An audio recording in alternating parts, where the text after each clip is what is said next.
Masyarakat Indonesia tentu saat ini banyak sekali yang merasa galau hatinya terkait dengan Kepres yang baru saja dikeluarkan oleh Bapak Prabowo Subianto, yang mana Kepres itu secara resmi ya disampaikan oleh Bapak Dasko.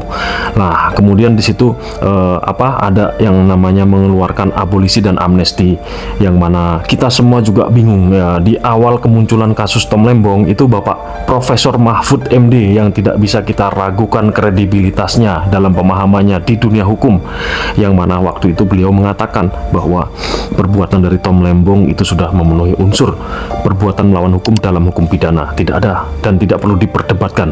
A1 katanya, sangat yakin sekali. Namun setelah belakangan ini ya, terkait dengan telah diberikannya abolisi dan amnesti, Bapak Mahfud MD berkata lain. Memang benar katanya, common sense katanya.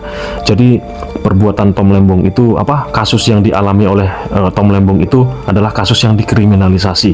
Jadi negara harus memberikan keadilan bagi masyarakat yang mencari dan memperjuangkan keadilan seperti Anies Baswedan contohnya di sana. Kemudian di sosial media juga membuat banyak sekali narasi bergulir bahwa pemerintah telah menggabungkan atau merangkul yang namanya oposisi yang selama ini dan sampai dengan sekarang ini masih menyerang. Lalu kemudian ada yang berpikir bahwa ini semua untuk agar supaya partai oposisi ini berhenti ngoceh-ngoceh, berhenti menyerang dan lain sebagainya, supaya semuanya sejuk adem, supaya negara bisa fokus mengerjakan tugas-tugasnya, mengerjakan kepentingan masyarakat itu secara lebih maksimal. Oke, itu merupakan pendapat yang bagus. Nah, kemudian pendapat-pendapat lainnya ya, seperti bahwa kasus ini dihentikan atau yang namanya abolisi tadi dihentikan demi supaya kasus itu tidak dilanjutkan, karena nanti akan menyeret dan membawa Bapak Joko Widodo sebagai saksi dan kemungkinan nanti akan diarahkan sebagai nah itu narasi yang tidak pas. Itu yang harus diklarifikasi oleh pemerintah ya, itu yang harus diklarifikasi supaya ini semua nanti tidak lagi-lagi menyalahkan Bapak Jokowi, karena kami sebagai pendukung beliau, yang mana kami sebagai warga negara itu wajib memberikan terima kasih kepada mantan kepala negara yang telah banyak memberikan kontribusinya kepada negara ini. Kami memahami bahwa yang namanya hilirisasi adalah satu kebijakan yang diambil ketika era kepemimpinan Bapak Insinyur Joko Widodo, yang mana hilirisasi tersebut telah memberikan perubahan yang sangat luar biasa kepada masyarakat Indonesia, kepada kekayaan alam yang ada di Indonesia. Kemudian seperti hilirisasi terhadap nikel sebagai sumber daya alam, yang mana tadinya negara hanya mengelola sejumlah 30 triliun pengambilannya dari hasil nikel, sekarang melompat menjadi 510 triliun. Betapa besarnya lompatan tersebut kan? Nah, tentu yang tidak menginginkan, tidak mendukung hilirisasi, jelas mereka adalah antek asing yang tentunya dibayar oleh asing, karena ketika sumber daya alam kita dikirim mentah-mentah begitu saja ke luar negeri, itu sama dengan menguntungkan orang luar negeri sana menggunakan sumber daya alam kita mendapatkan dengan harga murah. Ketika itu semua nanti 100% dihilirisasi, maka lompatannya tidak hanya 510 triliun, tetapi lebih dari itu, karena saat ini masih barang setengah jadi. Nah, kita dukung terus pemerintah supaya memaksimalkan hilirisasi tadi menjadi barang jadi, teman-teman, bukan hanya sebatas barang setengah jadi.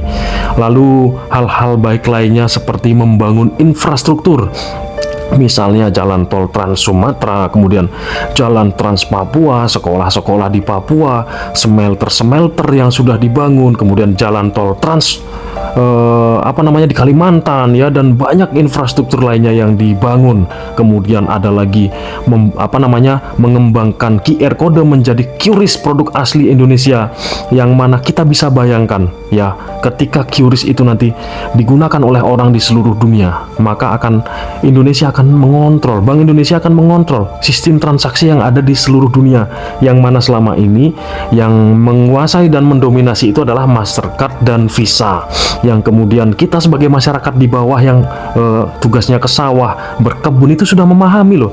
Kami ini sudah memahami betapa QRIS itu mengguncang Amerika, yang mana kemudian Amerika itu mengeluarkan sikap, hei Indonesia, hentikan penggunaan QRIS, hentikan, karena kalian mengancam ekonomi kami.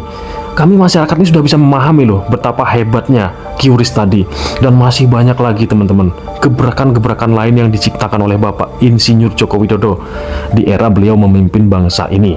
Nah, itu semua wujud tanda terima kasih saya kepada beliau, sampai dengan beliau itu purna tugas dan sudah bisa saya lihat di media-media, di televisi, di akun-akun TikTok, di YouTube ya, bahwa beliau sudah bisa ditemui oleh masyarakat yang selama ini mengidolakan beliau seperti saya ini teman-teman. Makanya saya sekarang ini main ke kota Solo, yang mana tujuan utama saya bukanlah tujuan politis ataupun apa, karena sekali lagi catat dan garis bawahi ya, di TikTok follower saya agak lumayan ya teman-teman ya, namun di YouTube ini saya baru saja membangun channel ini teman-teman.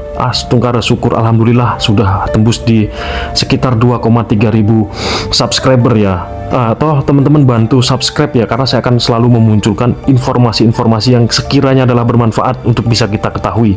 Nah, jadi tujuan saya itu adalah untuk silaturahmi murni. Jadi saya ingin berterima kasih kepada beliau. Kemudian saya ingin bersilaturahmi dengan warga di Jawa teman-teman, khususnya di kota Solo. Nanti dari kota Solo saya mungkin bisa ke mana lagi ya, mungkin bisa ke Jawa Timur ataupun bisa ke Jawa Barat ya. Tapi mungkin nanti saya langsung ke Jawa Barat dan langsung akan pulang ke Sumatera, ke Lampung teman-teman.